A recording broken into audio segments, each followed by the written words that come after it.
today we are going to have a fantastic conversation about the path to our true self and doing it with compassion. And I'm so excited for our guest because not only is he a great friend, but he was actually kind of my boss at one point too. But Brennan is the director of education for Paul Mitchell School's Advanced Education. He's an avid yogi, a lifelong learner, a balance seeker, and he's a doggy dad. So we know we love doggy dads. But he has a curiosity for how people learn and discover life, what engages them during these experiences that we're having, and what really drives his passion for constantly developing new and better learning systems and healing systems is that curiosity. He's an experienced educator. He is a great presenter. He really moves his audiences with fun and emotion and information, but he loves to create the necessary change and growth that people need in their lives. So please, in the chat, give a big warm welcome to our good friend, Brennan Claybaugh and Marilyn Monroe.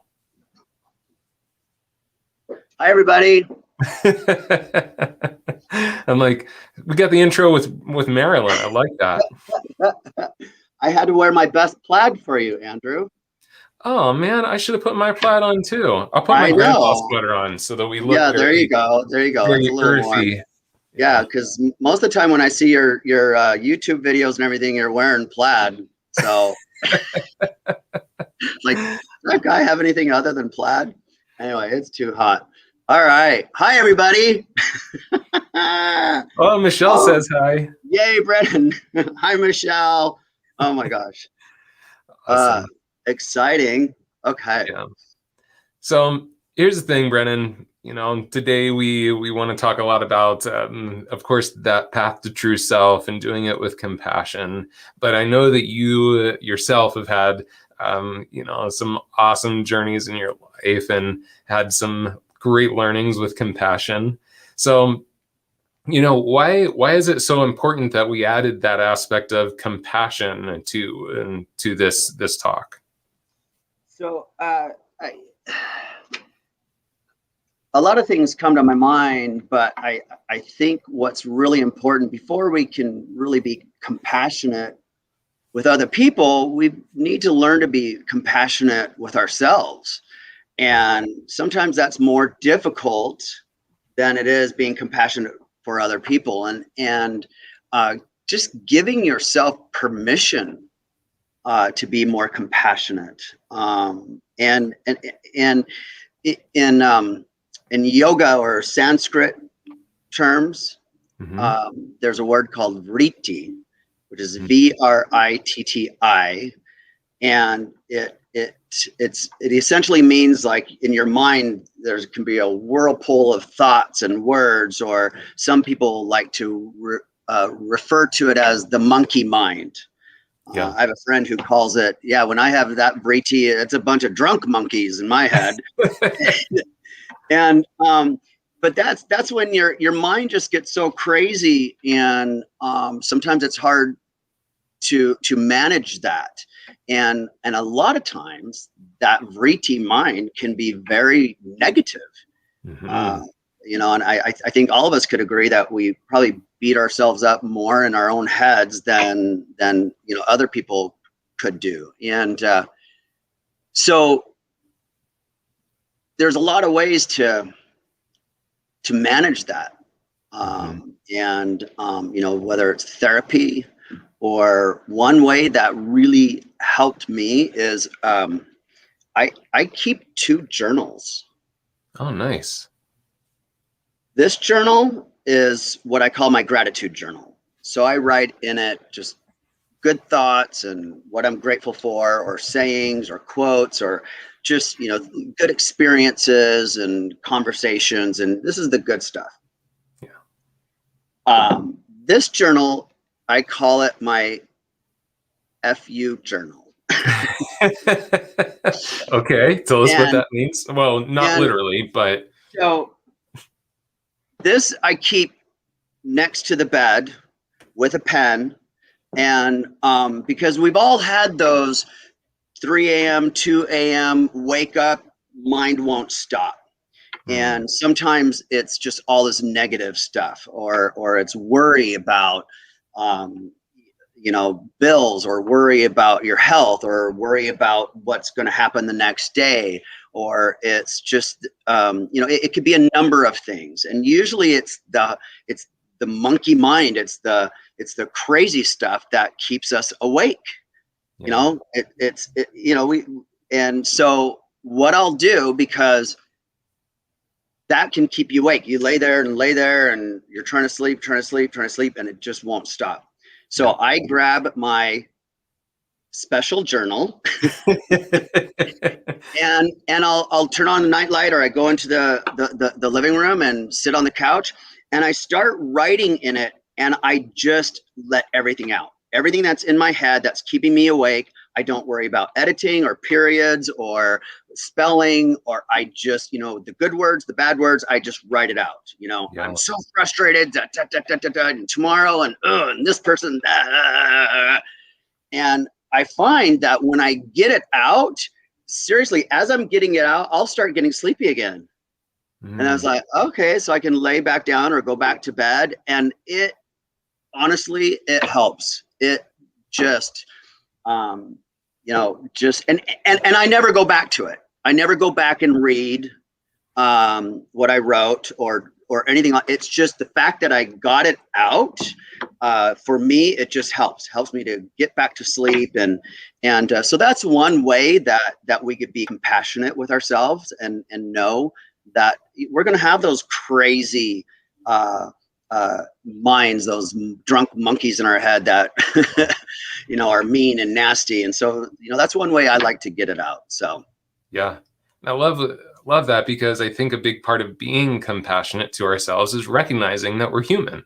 Because, like you said, how did Eckhart totally puts it in this way? It's almost like the subconscious mind starts judging the subconscious mind, and it yeah, gets into this like pattern where, yeah, you're in this pattern of negativity, but then you start to beat yourself up because you're being negative. yeah, But it's like, if we turn that compassion towards ourselves, that it's like, no, that's just human. Like, it's absolutely human to have these negative thoughts sometimes. But I love what you're saying, because it's a way for us to also kind of safely get that yeah, stuff out of the mind. yeah, Because if we don't, that's where it turns into the next morning, your partner, you're talking to them and they say one thing, and all of a yeah. sudden that stuff comes out. And you go off on them, and for no reason, or you're just in a bad mood the next day, or you could never get back to sleep. But if you can't afford therapy, it's a $5 book, and I've got a couple of these, but like I said, I never go back and look at it again. I don't need to, because I got it out. And the other thing is, in talking about negativity about yourself. So as you mentioned, I love yoga. Yoga has saved my Mhm. life in many ways, and yoga isn't about flexibility and stretching, and in fact they call it yoga practice, not yoga perfection. Mhm. But yoga really helps me be better me, physically, mentally, emotionally, spiritually, and but I remember years ago when I went to a yoga class, and I've had two surgeries on my left knee. And I remember being in this class, and the teacher was walking around and calling out the poses, and I had to modify for my knee, and he came over to kind of help me adjust a little bit, and I said, no, I said, I have a bad knee. And he whispered in my ear, he goes, you don't have a bad knee, you have a special knee. And I went, Nice. ah, so as long as I'm calling it a bad knee, well, words have energy. Yeah. What we say to ourselves have energy. What we say to other people has energy. So I've been calling it a bad knee, and so yeah, it's always going to be bad. Now, is it perfect? No, but now I know it's a special knee. It just needs a little more TLC, a little more Mhm. love, Recently I was having trouble with my wrist, just, so much working at the desk and everything, so had acupuncture and learned, more stretching and warming it up before I do yoga and stuff like that. But I knew I'm not going to tell everybody, oh, I'm having wrist issues. No, it's just this wrist is calling out for a little bit of extra love. So that's what we're going to do. So that, just changing those little words, be more compassionate with how you feel, with your body, your mind, everything, can make the biggest difference in the world, in your health, mentally as well as physically. I'm so glad that we're talking, Andrew. I know you're like, shut up, because I would never tell you to shut up. I know, right? This is May. So May is Mental Health Awareness Month. So this is like, it's perfect. It's perfect that we're having this conversation. So I love it. Absolutely. I want to check in on our comments a little bit here, because Shirley already had a huge takeaway with the FU journal. So I think Shirley's going to be implementing a FU journal. And your brother Wynn is just popped in and expressed his pride for us. Hi, Wynn. Oh, that's awesome. And Lorraine is saying, we go off on the people we love sometimes. And like that love and that compassion for each other almost sometimes breaks down our ability to filter. And I love what Mika's suggesting too here. The best thing is to stay positive. Keep the vibes up. Lorraine's got 2 special needs. Absolutely. Oh, there's my brother Wynn. Love you both. Love you too, Wynn. Yeah, we love you too, my friend. Thank you for being. Oh, this is so great that he's here. Here's another point about compassion with yourself. Please. Forgiveness. Meaning it's important to forgive other people, and we'll talk about this, but you've got to learn to forgive yourself over whatever it is, just knowing that, Eckhart Tolle talks about this, the past is the past, just be present. And having a forgiving heart for yourself. And you don't even have to think about what it is you're forgiving. Just, every day when I do yoga, at the end of the class, I sit there, and most of the other class members have left the room. And I take the time to first, I place my hands over my heart, and I'll say something like, my heart is strong. I forgive myself. I honor people. I'm grateful. So I just do some affirmations that are kind of heart centered, if that makes sense. Then I bring my hands to my mouth, and I'll say things like, I honor my practice. I honor myself. May I speak words of kindness and truth and love. And so I'll talk about things that, have to do with, your throat chakra, just kind of open that up more. And then I end with my hands here at the third eye. And that's where I'll say things like, I see the beauty in all things. I see the beauty in myself. I see the beauty in others. I honor my practice. And so at the end of every class, I do that. And sometimes I'm there for 5 minutes, and sometimes maybe it's just a minute. But it really helps to ground me. And it's just a simple form of meditation, but just, heart, throat, eye, mind. So, but forgiveness, forgive yourself for whatever it is. Yeah. And I think what you're saying is important, because this isn't something that's accidental. It doesn't just happen because we think we should. It doesn't just happen because we watched Wellness Wednesday tonight. It's something that has to be an intentional practice that we do too, because most of our day is just us operating on habit. It's just us repeating the things that we know how to do. And so we have to put these things into place, so that we have something to bring us back to those things that are important for us. Yeah. It's those 10% shifts. So don't expect that you're going to wake up tomorrow and be a whole new person. It takes work. It takes intention. We never graduate from life. Just when we think we got it figured out, guess what? The questions change. Yes. Path changes. And but by building good relationships and good habits and reading good books and whatever it is you do, it helps to give you that foundation to hopefully manage or overcome whatever you're facing. I like to ride my bicycle. I have a bike, really cool bike, and I crashed on it this last Sunday. So, but other than that, I'm good. No broken bones. Still got my teeth. Just a little bit bruised up. But one thing I love doing on my rides is I listen to podcasts. And Brene Brown, Oprah Winfrey, Eckhart Tolle. I listen to so many different podcasts, and it really, I get away from everybody. I'm out in nature. I see deer. I see bobcats. Seen a rattlesnake. Ugh. Like I almost ran over a rattlesnake. Like it was this close. Oh, gave me a heart attack. But anyway, so yeah. So when you have those times, let's say you have a drive that's a 30-minute drive to work.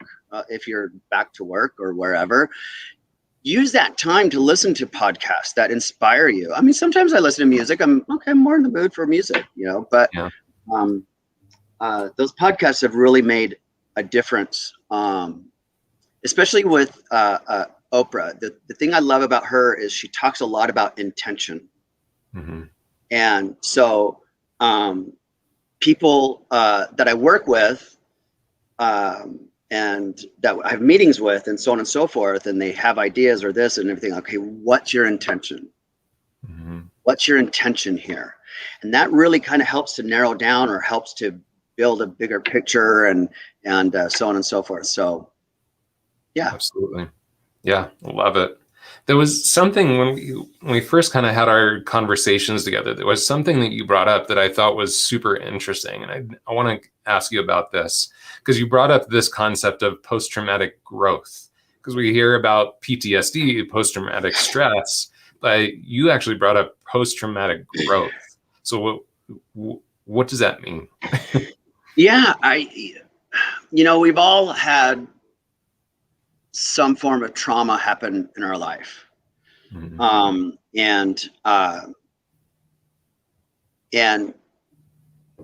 A few years ago, I had something very traumatic happen to me, and it really, really put me in a bad space. And so I started going to therapy. I was suicidal, and I was like, and going to therapy or acknowledging that you need therapy is a sign of strength. It's not a sign of weakness. In fact, it's so funny because these days when someone, when I'm talking to someone and I tell them I go to therapy and they're like, oh, I've never tried therapy. I'm like, really? What's wrong with you? You're not in therapy? What's wrong with you? Everybody should be in therapy. But what I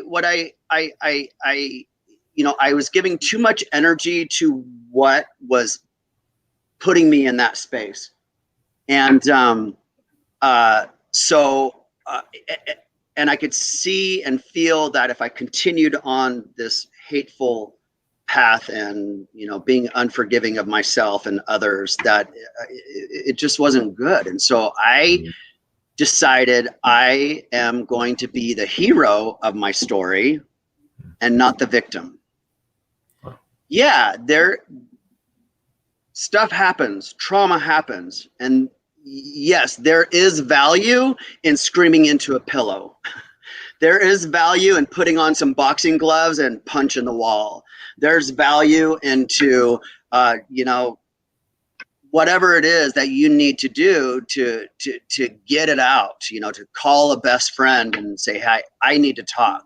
I get that you don't have the answers, but I just need to get this out. Or I need to get my special journal and just,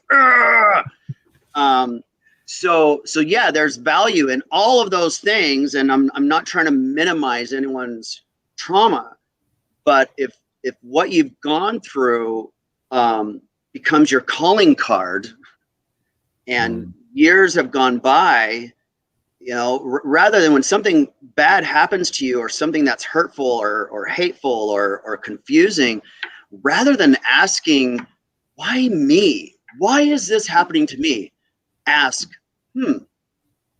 why not me? What can I learn from this? What lessons am I here to take on?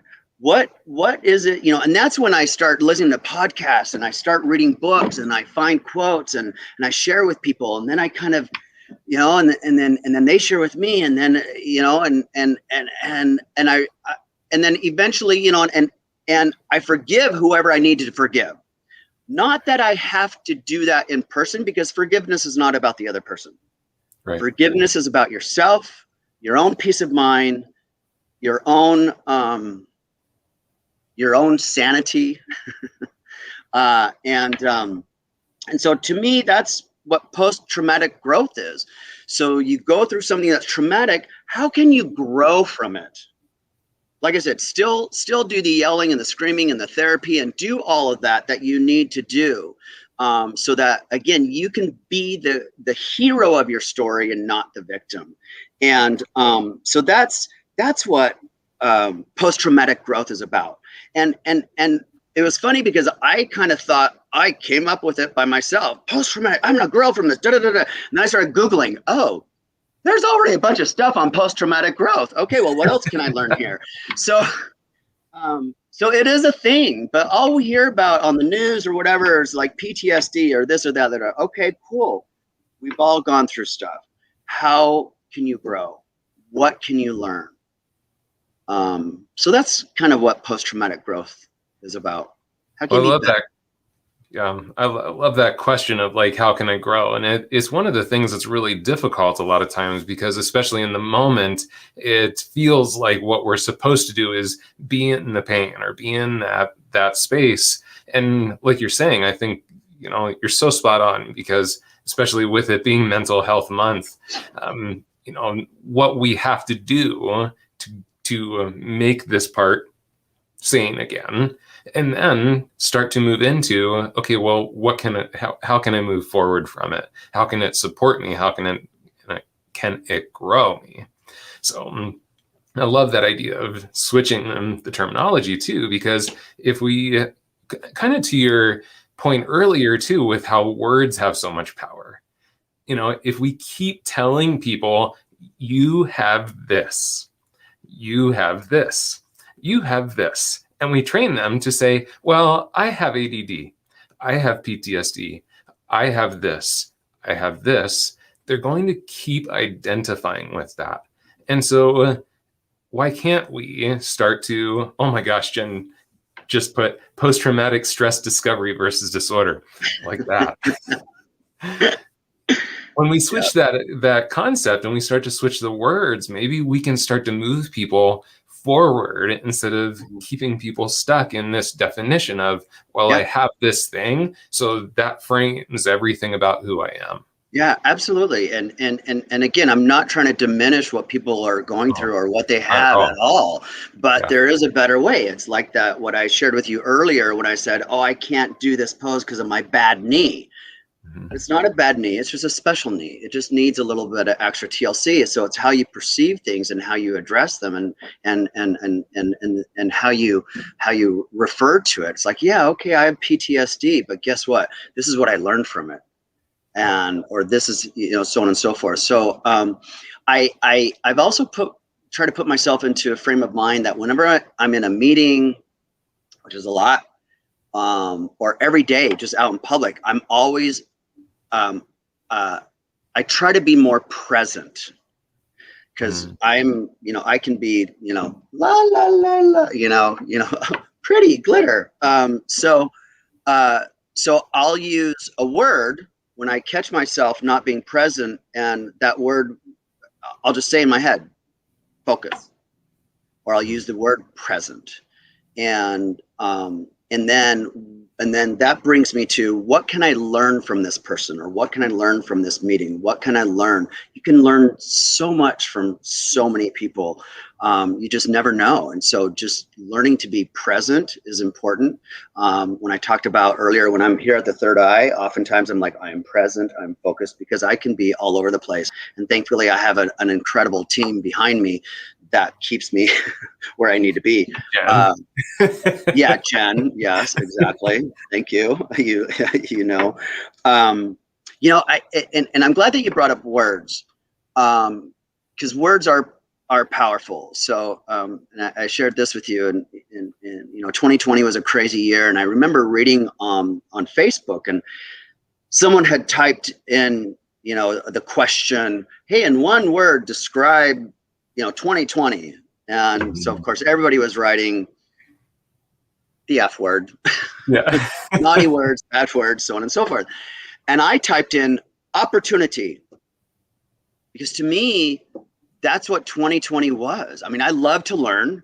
And it was such incredible opportunity, and not just work wise. I mean, I love my job, but also at home, and figuring out my time at home, and working out, and so on and so forth, and just so many levels of opportunity and growth.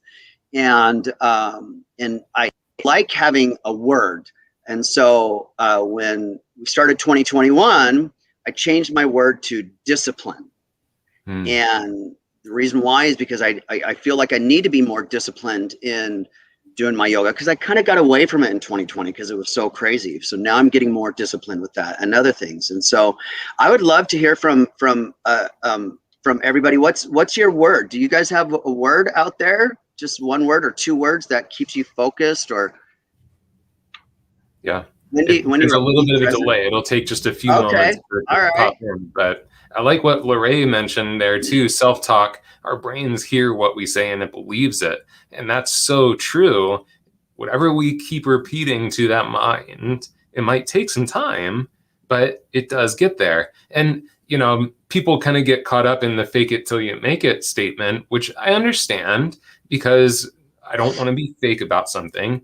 But the point of the fake it till you make it concept is that even if you don't believe it, if you continually to put that into your presence, if we continue to repeat the words, if we continue to tell ourselves the things we need to know and need to hear, eventually it will change. It will shift.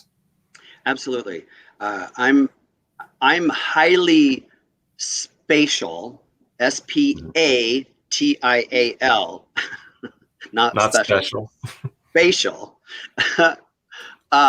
Which means for me to really understand something, and my team knows this, they got to show me pictures or maps or mind maps or words or whatever, I've got to see it to really understand it, or a demonstration, whatever that is.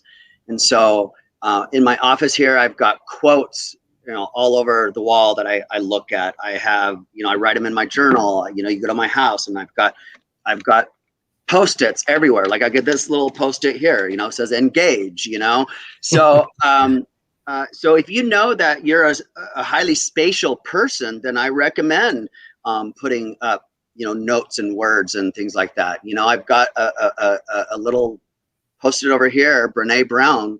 Vulnerability is the birthplace of innovation, creativity, and change. That's a quote from her, and I loved it, and I wrote it and stuck it on a big old sticky Post-it, and it's on my wall. So, but let's say you're more auditory, so say those words out loud, and whatever it takes, to manage that Verity, that monkey mind, and all that negativity. So yeah. So we got some people popping in their words. Tara's is self-discovery. Michelle Boucher, hers is I'm deserving. Wendy Spivey is saying patience and listen, new beginning. Carly J is saying I am love, loving and lovable. I love that. Yes. Yes. Yeah, me too. That's so good. Self-discovery. Yeah, it just having a focused word, and you can have more than one. It helps. When I feel like sleeping in, and hit that snooze, and I plan to get up and do yoga, even if it's on my own in my garage. I just go, discipline. Okay, that means I got to get up. That's my word to get me up and going. So Keela says, I'm a kinetic learner. I also believe the invisible, so the impossible can happen. I love it. Kinetic, hands-on, all that stuff. Yeah, that's why we're all hairdressers, right? Opportunity. Yep. That's so great. That's so my great. big word for this year was open, because I'm a very structural person, and I'm the kind of person that can intentionally kind of create the things that I want. Like if I want something, I'm pretty good at figuring out how to make it happen. And coming into 2021, I wanted to have this space where I was just like, you know what? I'm not going to force anything. I'm not going to necessarily get into that mindset of like, I have to create this and I have to structure that. So mine was kind of a different direction. It was more like, you know what? I'm going to try just, all right, I'm open. What's going to come? And that's cool. It's been an interesting experience because I've had to really change how I interact with my days to stay open. And I've felt the stress of it sometimes, where it's like I come into a day and I don't have that structure, or I don't have that, specific target thing that has to get done. And I just remind myself, no, this is your experiment this year. Just be open. Do you have times where you've been working on something, or it's part of your job description, and you've done it for years and years, and you still hang on to it, or you still do you yeah? Oh gosh, yes. I mean, okay. Especially this year, becoming more of a completely independent person. I don't necessarily have a specific structure. I have the structure of my coaching clients that I have to wake up and I have this specific client, or Mannequin Mondays, Transformation Tuesdays. Of course, I have a first thing to do on those days. But I've kind of, on the days that I don't have those, I've left some open space I'll start work when I start work. And it has been so hard because, for all my life, I've had such a specific structure to my work week. And so, it's been interesting to let go of some of those things. Okay. So I asked that question because, within our school, Paul Mitchell schools, we've got lots of levels, and we love our homegrowns, we call them, students that graduate and then they work behind the service desk, and then they become a learning leader, and then they, and I've seen some of them where now they're school directors. But then, so part of my coaching with them is, okay, as you grow in your role, you have to learn to let go of stuff. And it doesn't mean you just drop it. It means you train the next person on how to do it. And so on and so forth. And I bring this all up also because I was coaching someone just a week ago, and he was saying, well, I still do this and this and this. I'm like, wait, your position is up here. That really, for what you're being paid and everything, that really could go to someone, think about it, on your staff that isn't being paid as much. Help them learn and grow. And so what I'm getting at is that there's this quote, it's like, to grow, let go. So, as when you get in those moments, Andrew, of just like, just to go, okay, Andrew, breathe. To grow, let go. I'm open. Perfect. And I love it. We got a couple more words that came in. Tara has a word of pivot. Shirley's saying exploration. Jen saying joy. And Hannah's saying, what am I doing right now? I love that. Miss Hall. Words can build and break you, so we have to be careful. Absolutely. To grow, let go. Yes. I discovered as an adult, and it's funny, you everything is an ebb and flow. And like I said earlier, just when you think you've got it figured out, the rules change, the questions change, the path changes, and so on and so forth. But your adult life, I believe, is an unlearning process. You know, sometimes the things that we were taught as a child or an adolescent just doesn't jive anymore, and that's okay. But what did you learn from it? How did you grow in that moment? And then what do you need to unlearn to go to the next level? So I think that's, you know, there's a lot of value in that as well. Believe, Miss Hall, believe. Excellent. So I'm going to share this story, and then I'll talk a little bit about the acronym HATO. Mm-hmm. So a couple of months ago, I was in therapy, and my therapist, Roxanne, she asked me, she's like, so what brings you joy? What brings you joy? And to a degree, I couldn't really answer her question.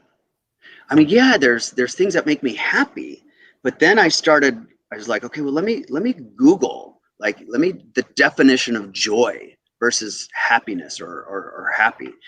And joy really is more of that internal, you know, that thing that it's our ikigai that we wake up in the morning for, and ikigai not as in ew, he's gross, ikigai as in IKIGAI.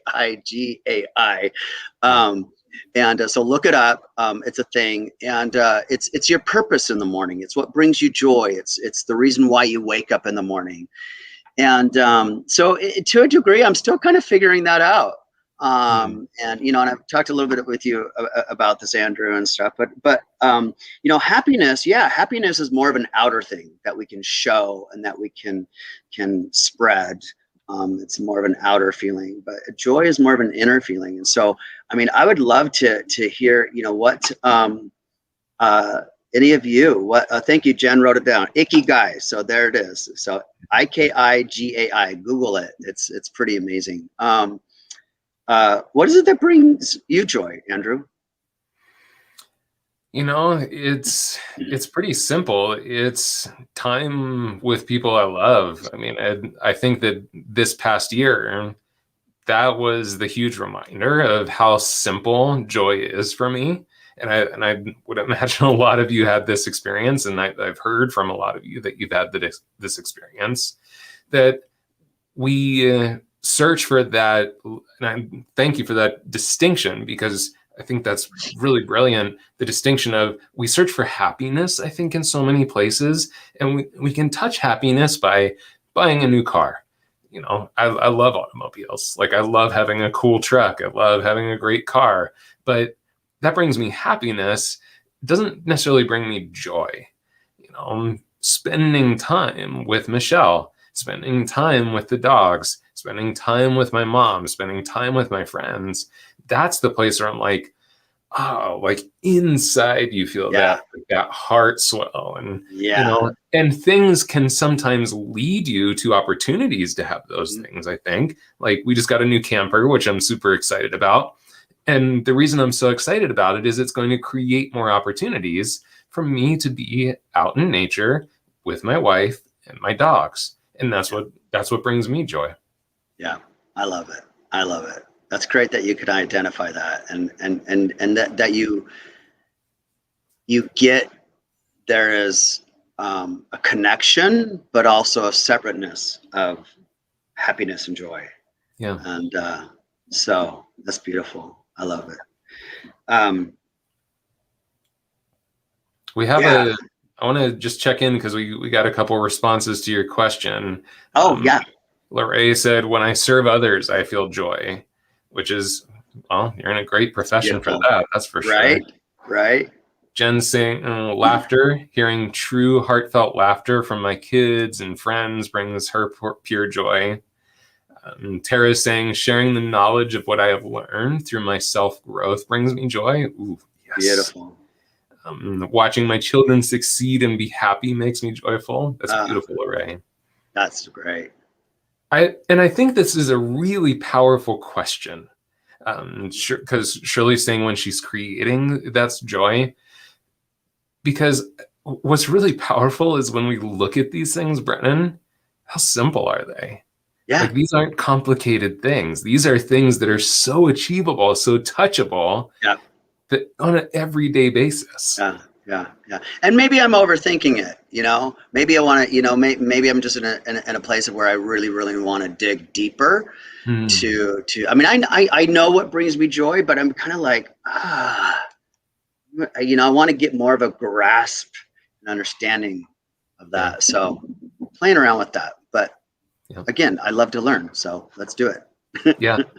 Yeah, and I'm so with you on that, because this was actually a conversation that Michelle and I had just a couple of weeks ago. And I'm like you. I like to dig, I like to get in there and, like, oh yeah, what's in here that's like even that next level. Yeah. And I finally asked Michelle. I don't think I've ever asked her this question. I asked her, "What do you think the purpose of life is?" Wow. And because it's something I do a lot of spiritual study and stuff, and, like, Yeah. there's so many different versions of what, like, the purpose of our time on the planet is. And she hit me with the best thing ever. She said, "I think it's just to be here and experience it." And I was like, oh my gosh, you just took something so big and Yep. so, like, that I, like, dig through these textbooks and studies and meditation, and you just went, it's this. Right. So Right. simple, so beautiful. Right. Right. Sometimes that simple, Yep. elegant answer is just, that's the epic one, right? Yep. Yep. She's a keeper, that one. That's for sure. I know you Yeah, know that. I'm pretty lucky, that's for Love sure. Michelle. Love her. That's beautiful. I love it. Tara, I'm always down for digging deeper into what makes us us. That's great. You've got to be curious. You've got to be Yeah. open. You've got to be, like I said, why am I going through this? But not in a negative way. What can I learn? What Yeah. how is this going to take me to the next level? I have you ever heard of Dr. Masaru Emoto? Yeah, the Yes, I know you water. have. The Hmm. water guy, yes. Hmm. So if you look at my Instagram, it has my first name, Brennan, and then it's Hado, Hado, which is an acronym that he created, which stands for Healing and Discovering Ourselves.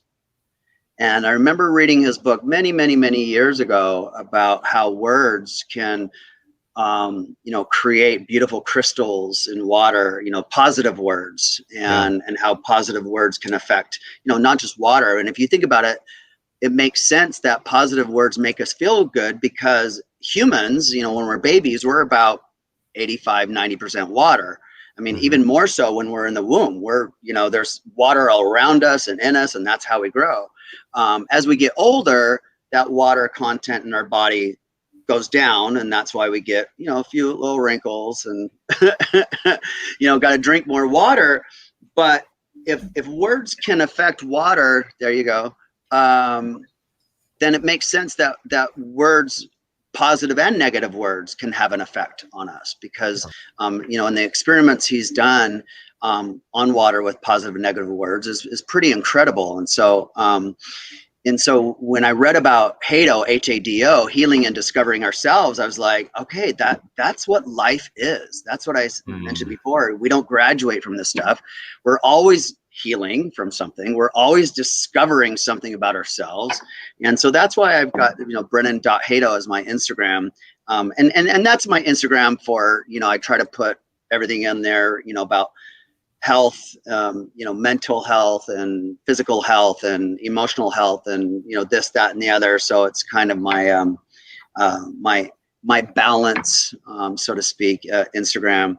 But Hado also means energy, and that's where the water comes from, and all that stuff. So if any of you out there have not read his book, he's got several books. But it's called the Messages in Water, by Dr. Emoto, Emoto. So look it up, Google it. It's I pretty think there's a brilliant. movie too, right? That they did.